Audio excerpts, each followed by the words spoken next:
जय हिंद दोस्तों, सैनिक समाचार में आपका हार्दिक स्वागत है। सबसे पहले बात करूंगा रोज की तरह हेडलाइंस की। हाँ जी दोस्तों, केंद्रीय कर्मचारियों की पेंशनर्स तो बढ़ेगी, लेकिन उसके साथ आपको ग्रेच्युटी और लीव इनकेसमेंट और कम्यूटेशन का लाभ नहीं मिलेगा। 3% बढ़ोतरी की मंजूरी, अंतरिम आदेश हो गया है पास। और दोस्तों बात करूंगा सैनिकों के लिए बड़ी रैली और महाकुंभ है, और ये कहां पर है और सारी सुविधाएं आपको ईसीएचएस की, सीएसडी की, बैंक की, पेंशन संबंधी, इस पर संबंधी समस्याओं का निवारण। आप भूतपूर्व सैनिक हैं तो आप इसका उठाएं फायदा। और दोस्तों बड़े दुख की खबर, पैरा का एक जांबाज जूनियर कमीशन अधिकारी शहीद हुआ और 3 जवान हैं घायल और 11 आतंकियों को निपटाया। खबर है। और इसके बाद करूंगा, एक सैनिक को लगा कि मैं विधायक बन के अपने क्षेत्र की करूंगा सेवा, तो कूदा चुनाव मैदान में। तो खबरें करते हैं विस्तार से। सबसे पहले बड़ी बात, बड़ी बात है कि सेवानिवृत्त केंद्रीय कर्मचारियों के लिए काल्पनिक वेतन वृद्धि के लिए नए दिशा निर्देश। हाँ जी दोस्तों, सरकार ने जारी किया दिशा निर्देश। 30 जून या 31 दिसंबर को सेवानिवृत्त होने वाले कर्मचारियों को 1 जुलाई या 1 जनवरी को काल्पनिक वेतन वृद्धि का लाभ पेंशन गणना के लिए दिया जाएगा। 2. यह वृद्धि केवल पेंशन गणना के लिए ही मान्य होगी, अन्य पेंशनरी लाभ जैसे कि ग्रेच्युटी और लीव एनकैशमेंट में नहीं जोड़ी जाएगी। ये यानी कल की खबर है, यानी माननीय सुप्रीम कोर्ट ने ये मान लिया है कि आपको काल्पनिक वृद्धि यानी नोशनल इंक्रीमेंट का फायदा मिलेगा, लेकिन अंतरिम आदेश भी जारी हो गया है। डीओपीपी को आदेश जारी कर दिए गए, लेकिन इसकी फंसा है पेच, जो कि माननीय सुप्रीम कोर्ट का एक और आदेश अभी आना बाकी है। और फाइनल आदेश आएगा तो उसकी कब से होगा दोस्तों, जैसा कि हम समझ सकते हैं। ये खबर क्या कह रही है हम बताएंगे कि गवर्नमेंट ऑफ इंडिया का 20/7/2006 का आदेश था। उसके बाद केंद्रीय कर्मचारियों का नोशनल इंक्रीमेंट सिर्फ जुलाई में लगता था। उसके बाद जुलाई और जनवरी में शुरू हुआ, तो जो लोग रिटायर्ड होते थे 30 जून को, 31 दिसंबर को, उनको पूरे साल की नौकरी करने के बाद 3% की वेतन वृद्धि नहीं होती थी। इसके लिए मद्रास हाईकोर्ट से मामला शुरू हुआ और अंतरिम जो उसका आदेश निकला कि नहीं, इसका लाभ सभी को मिलेगा जो रिटायर्ड हो चुके। लेकिन माननीय सुप्रीम कोर्ट ने यह कहा है इसके साथ साथ किस किस में लाभ मिलेगा, इसके लिए नए दिशा निर्देश की यह खबर है। इसमें सीधा लिखा गया कि कार्मिक एवं प्रशिक्षण विभाग डीओपीटी के सेवानिवृत्त केंद्रीय सरकारी अधिकारियों ने पेंशन लाभ निर्धारण के लिए 14 अक्टूबर 2024 को काल्पनिक वेतन वृद्धि पर नए नियम जारी कर दिए हैं। यह तब हुआ है जब कई अदालतों और सेवानिवृत्त लोगों द्वारा उचित पेंशन फार्मूला चाहने के लिए अपील की गई। यानी बड़ा संघर्ष रहा कि यदि हम 1 साल पूरा अपना सर्विस करते हैं, 30 जून को रिटायर्ड होते हैं, तो जो 3% हमारी बढ़ोतरी 1 जुलाई से मिलनी चाहिए, यानी सरकार नकार रही थी, लेकिन सरकार ने माना और न्यायालय ने माना और इसकी अंतिम रूपरेखा तैयार हो रही है।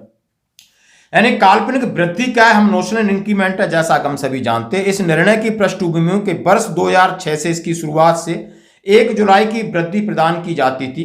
युक्तिकरण कार्यक्रम के समायोजन के अनुसार इस नियम को 2016 में फिर से बदल दिया गया और यह नियम के वार्षिक 1 साल में 2 बार, 1 जनवरी और 1 जुलाई 2016 से हुआ। 2017 में एक अदालती आदेश में सेवानिवृत्त लोगों को इसका लाभ मिलने की अनुशंसा हुई और 2023 में पेंशन गणना के लिए काल्पनिक वेतन वृद्धि प्रदान करने का निर्णय दिया गया था 2023 में। कार्यान्वयन की नई प्रक्रिया, डीओपीटी ने स्पष्ट किया है कि नई वेतन वृद्धि केवल पेंशन की गणना के लिए है और इसे किसी अन्य उद्देश्य के लिए नहीं माना जाएगा और सेवा के सभी जो भी आपके चीजें हैं उनके लिए लागू नहीं होगा। और ये आप आदेश देख सकते हो। अब इसका मतलब ये निकलता है कि यदि आपको इसका लाभ मिलता है 3% का, तो 1.5% आपकी पेंशन में सीधी बढ़ोतरी होगी।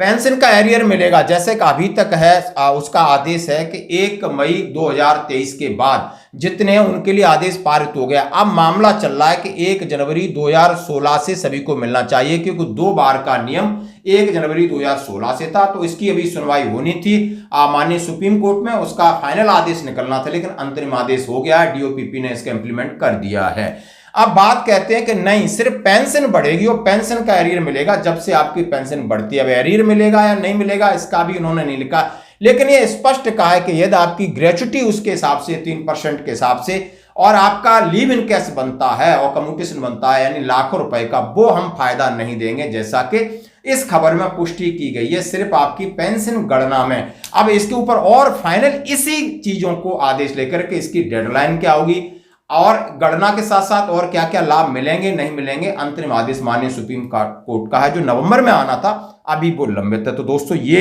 एक बहुत बड़ी जीत है, बहुत बड़ी खबर है हमारे पेंशन भोगियों के लिए। तो दोस्तों बढ़ते हैं अगली खबर की तरफ। हाँ जी दोस्तों, मैं बिल्कुल यदि सैनिकों के लिए बड़ी रैली का आयोजन, उसमें मेडिकल और डेंटल कैंप लगेंगे। यदि आप वार विडो सेकंड वर्ल्ड वार की हैं तो आपके लिए वहां पर आपको प्रोत्साहित किया जाएगा और आपके लिए जितनी समस्याएं आपकी सुनी जाएंगी। वार विडो हैं या 65-71 की वार विडो हैं और कोई भी वीर नारी, सबको आमंत्रित किया गया है। आपकी पेंशन संबंधी समस्या है, स्पर्श संबंधी समस्या है, कोई अनोमलीज है पेंशन में, उसके लिए आप जा सकते हो।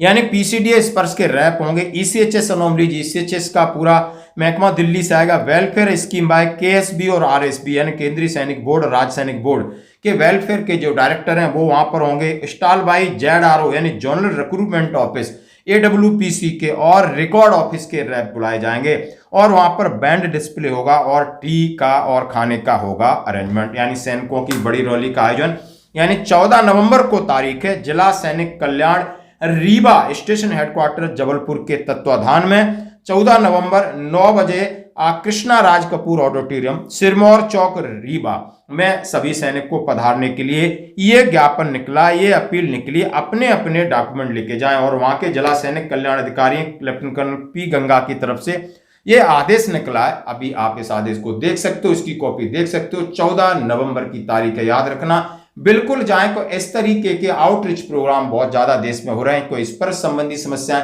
तमाम ऐसी समस्याएं जिनको लेकर पेंशन परेशान है। तो दोस्तों बढ़ते हैं अगली खबर की तरफ। हाँ जी दोस्तों, हमारे एक जाबाज जेसीयू साहब राकेश कुमार साहब शहीद हुए हैं दोस्तों। और मैं ये बात कहना चाहता हूं कि पिछले आप देख सकते हो पिछले 11 दिन में 11 आतंकवादियों को निपटाया और कल का दिन हमारे लिए थोड़ा सेटबैक रहा कि हमारे एक पैरा ट्रूपर जाबाज नायक सुधार साहब शहीद हुए और 3 पैरा ट्रूपर घायल हैं दोस्तों। और ये कल कहां हुआ, इससे पहले मैं बात करूंगा। यानी पिछले 11 दिन 29 अक्टूबर को 3 आताताइयों को ऊपर पहुंचाया अखनूर में। 2 नवंबर को आपने देखा होगा ये खन्यार एक जगह है, वहां पर एक को पहुंचाया। और दूसरे नवंबर को 2 आतंकवादी अनंतनाग। 5 नवंबर को आपने देखा होगा बांदीपुरा में 6 को, 1 को पाबाड़ा में, 8 को सोपुर में, 9 को श्योपुर में और 10 को भी श्योपुर में। यानी श्योपुर में ये इनकाउंटर चल रहा है। इसमें अभी 1 आतंकवादी शहीद हुआ है और उसमें आप समझ सकते हो कि पिछले 15 घंटे में इनकाउंटर की 3 घटनाएं सामने आई, जिसमें एक और जहां सुरक्षा बलों ने 1 आतंकी को मार गिराया, वहीं किश्तवाड़ में मुठभेड़ में 1 पैरा ट्रूपर नायब सुधार साहब शहीद हुए हैं, जबकि 3 पैरा सैनिक घायल हो गए हैं दोस्तों। तीनों एनकाउंटर सिलसिलेवार तरीके से बात करें, पहला श्रीनगर के बाहरी इलाके जबरबान क्षेत्र में हुआ। यहां पर 2 और 3 आतंकवादी फंसे हुए हैं। कई घंटों का ऑपरेशन चल रहा है। थोड़ी देर पहले ऑपरेशन रोक दिया है। बताया जा रहा है कि आतंकवादी पहाड़ियों के जंगल से निकल चुके हैं। दूसरा किश्तवाड़ में हुआ है जो कि घने जंगल में नायब सुधार राकेश कुमार शहीद हो गए, जबकि 4 पैरा सैनिक घायल हो गए। अधिकारियों ने बताया कि हाल ही में 2 ग्राम बीडीजी की हत्या के बाद यह एनकाउंटर तीसरा सोपुर में हुआ और जहां पर 1 आतंकवादी को निपटा दिया गया है। और आज आप देख सकते हो इसकी ये खबरें हैं और ये है जिंदगी। श्रीनगर में जंगल की ओर भागे, यानी सेना लगातार ऑपरेशन ऑल आउट के तहत इनको निपटाने के लिए पूरा प्रयास कर रही है। उसमें कल दुखद रही कि एक नायब सुधार राकेश साहब अपने इस देश के लिए अपना सर्वोच्च बलिदान दे गए और 4 जो पैरा ट्रूपर हैं वो अपना संघर्ष कर रहे हैं। हम ईश्वर से प्रार्थना करते हैं कि चारों को जल्दी स्वस्थ हों और जो राकेश साहब इस देश के लिए शहीद हुए हैं तो उनके परिवार को उस दुख सहन करने की शक्ति दो। हम अपनी संवेदना व्यक्त करते हैं दोस्तों। ये है सेना का जीवन, ये है सेना का त्याग, ये है सेना का बलिदान। कितना जाबाज रहे होंगे। एक पैरा ट्रूपर एक सुपर सोल्जर होते हैं और उनके साथ इस तरह नौनी। और बात करता हूं हाँ जी झारखंड की बात करूंगा। झारखंड में वेटरन ऑर्गेनाइजेशन झारखंड के अध्यक्ष हजारीबाग से चुनाव लड़ रहे हैं, निर्दलीय प्रत्याशी हैं और ये 13 तारीख को वोटिंग है। अरविंद ओझा जी, हाँ जी दोस्तों, उन्होंने कहा है कि हमने देश की सेवा की है, बिल्कुल बॉर्डर पे की है और करेंगे और समाज की भी सेवा करने लायक एक सैनिक होता है। और बोला हम एक निर्दलीय प्रत्याशी हो रहे हैं। मैं एक उदाहरण पेश करूंगा कि हर जगह जगह जाऊंगा, जनसंपर्क करूंगा, हार और जीत की बात नहीं है। अब हमको अभी समय आ गया है कि समाज में हमें इस तरह की भागीदारी करना चाहिए ताकि राजनीति आज से इस समाज को हम कुछ दे सके। दोस्तों तो आज की खबरों में इतना ही, बने रही हमारे साथ। और हजारीबाग के प्रत्याशी अरविंद ओझा के लिए मैं आपसे विनम्र प्रार्थना करता हूं कि जो भी लोग उस इलाके के इनका सहयोग करें, अपना कीमती वोट दें। धन्यवाद। अच्छा, छोटा मोटा काम कर देते अच्छा। हैं। भाई साहब नमस्कार, मैं अरविंद ओझा हूँ और हजारीबाग सदर विधानसभा प्रत्याशी हूँ। हम फौजियों ने ठाना है कि हजारीबाग स्वच्छ, सुंदर और सभ्य समाज बनाना है। इस मुहिम में आप सभी जो अनुभवी लोग हैं, बुद्धिजीवी लोग हैं, आप सभी का सहयोग की अपेक्षा है। हम लोग अगर आप लोग का सहयोग रहेगा तो जो उद्देश्य है वो उद्देश्य पर जरूर खरा होते हैं। इतना जरूर, ज़्यादा तो कुछ नहीं बोलूँगा क्योंकि जो थोड़ा सा नहीं समझते हैं उनको ज़्यादा बोलने की जरूरत है। यहाँ के वोटर नहीं हैं, अगर नहीं है तो आपके लिए एक टास्क है कि आप 10 आदमी को फ़ोन करके चाहे मिल के चाहे जैसे भी उनको भी बोलिएगा कि कम से कम 10 आदमी को वो भी बोले।